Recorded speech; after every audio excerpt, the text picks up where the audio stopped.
I'm Sarah Becker, and I'm at the press launch of Beauty and the Beast, which is the Royal and Derngate Christmas panto, and I'm very excited because just in a moment I'm about to meet Steve McFadden, who you all know as Phil Mitchell from EastEnders. Just for people that are fans of yours, which I'm sure you have many, what have you been doing recently in EastEnders and professionally? Luckily I worked with a brilliant Paul Bradley, and we did that storyline where Nigel had Alzheimer's and passed away sadly. But it was basically, quite an unusual. You don't often get the opportunity to play a love story between two men who are getting on a bit. One sort of nearing the end of his life. And that's kind of what it was. It was a sort of love story between the two older guys that adored each other, and sadly one was leaving the world. So what was your part in it? My part was being his mate, right, and looking after him and being his carer. You get a storyline, and it connects with people, and that storyline really connected with people and had a big impact on people. I'm going to talk a bit about EastEnders a bit later. I'm glad you want to put this a bit later on. But I just want to ask you a little bit about the panto first. What is the draw stepping away from EastEnders to do panto? It's just so different that it's like, it really is like therapy, honestly. You just do something that's so completely different from what you normally do. And it's the old thing of live theatre and where we all started, because I didn't start on TV, didn't start in film. When I trained, it was on stage and doing everything to a live audience, and I thought that's where I was going to go. Really, I thought I was going to go into theatre, but it didn't happen for me. The TV and film door opened. Yeah, because I read that you literally did. You were going to do a couple of episodes, and you just ended up staying. It was a 3-month contract, and then they just, I think within 3 weeks they signed me and the other board fella up for 2 years. So we had for 3 months, so a 2-year contract. So with the pantomime, how many times have you worked with Evolution before? This is my seventh time. Yeah. So what's the draw of Evolution? It's just so good. It's so slick, and I hear some nightmares with productions, and it's never the case with Evolution.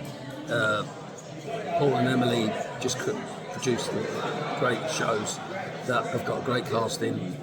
The music's brilliant, the tunes are all brilliant, the storytelling's brilliant, and it's all about driving on the humour and the fun of the night, and it's just It is amazing. This is the third. I've seen all the pantomimes that they've done. Last year I saw Pick, they were amazing. And they seem to. I've seen 3 now, and they are. They just really know what they're doing. They really know what they're doing. Yeah. So I can see what the draw is.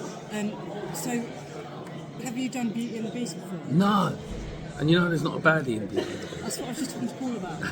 Because I watched the film last night just to refresh my memory about the story, and it's a great story. I got really drawn in just by watching the Disney film. And I was thinking you'd play Gaston. I was thinking, because they just said a villain, but that's not the case. He's not really a baddie, is he, Gaston? I don't know. I think he's quite evil. He goes chasing after that poor Belle. Well, what makes him evil? Well, he wants to be gone off. Oh, is it? Is that what's going to happen? Well, I think so. No spoilers here. So what do you know about the character you're playing?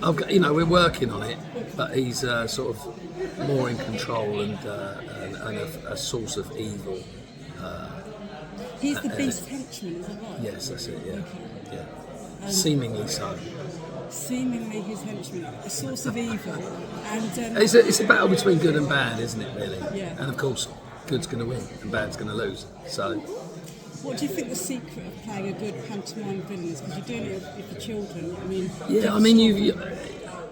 I think a panto needs essential elements, people to laugh at, wonderful music, and colour, spectacular, fun, laughter, all those things. But you need a baddie, you need something to boo at and hate and chuck your, metaphorical rocks at. And what kind of villain are you going to be actually playing?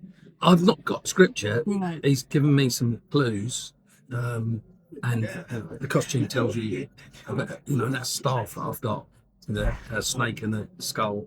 He's given me some clues for the type of character I'm going to be. So it'll be loud, big, bad, and mad.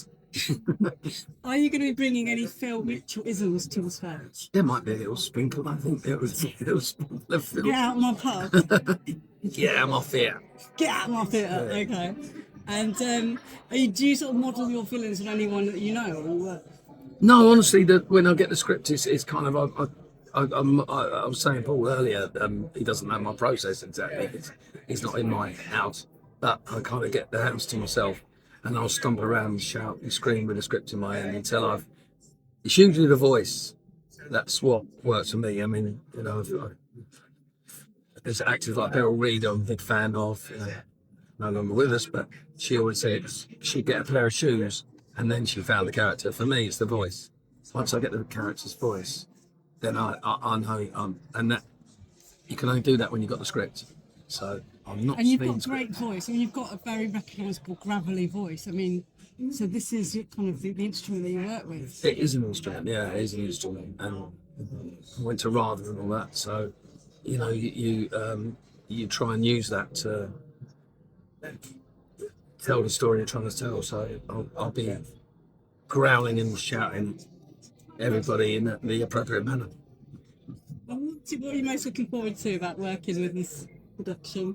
It's just exciting being in the it's nerve-wracking, when the curtain goes up on the first night. Is it going to work? Is it, Do you get that? Yeah.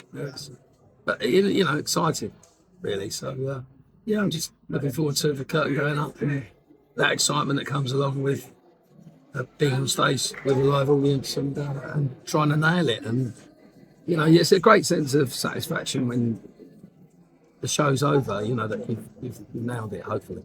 So that's what I'm very mission task orientated. I'm kind of like, trying to achieve stuff all the time. So, when I first ever did pantomime, I didn't have a clue what I was doing. And before the curtain went up, I went outside and I heard the audience coming in. I could hear a certain noise.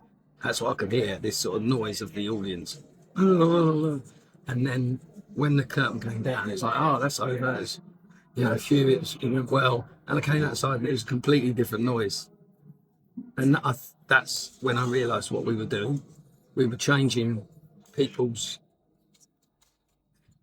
world in those 2 hours from being a bit to laughing and joking and just completely changed the gear and the essence of the night and you send them people out on a happy note. It's a really lovely feeling.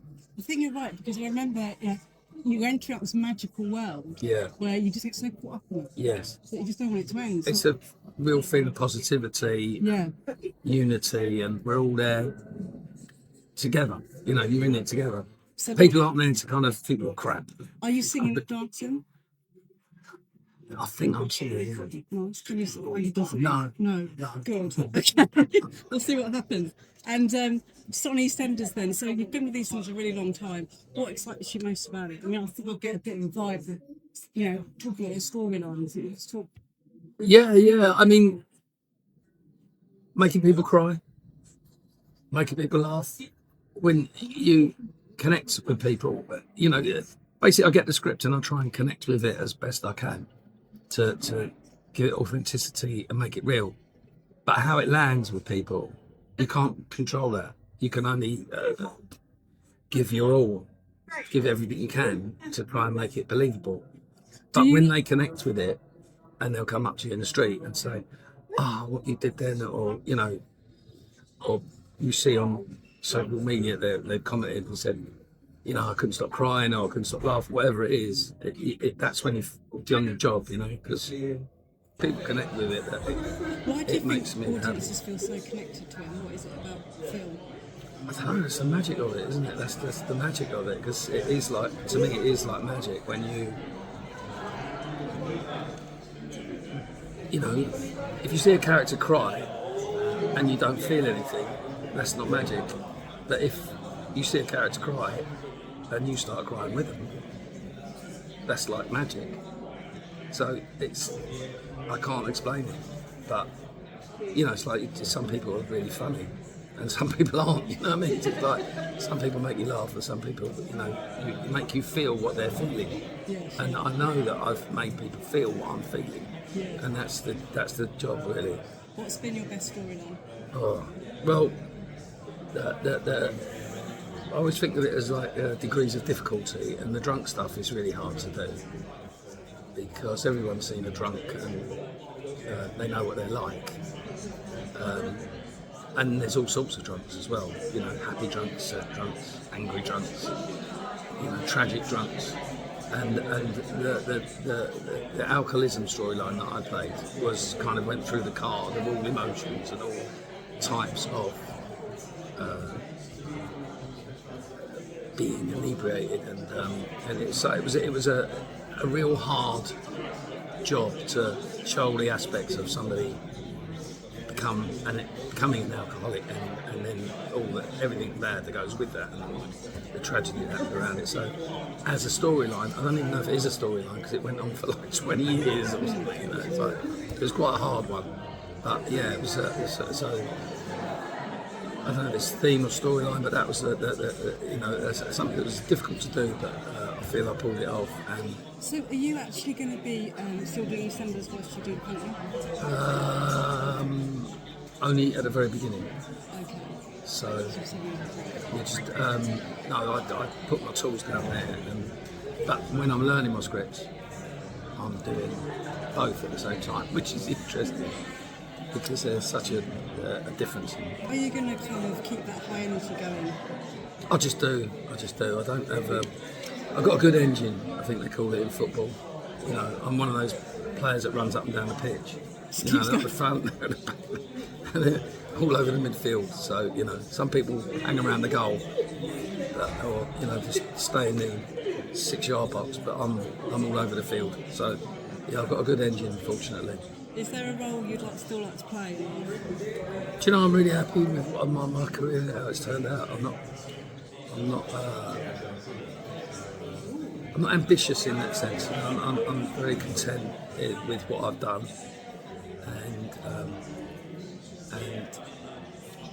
where I am right now is a great place to me. I mean, to have a part written for you in panto, this costume was made for me. I mean, that's incredible.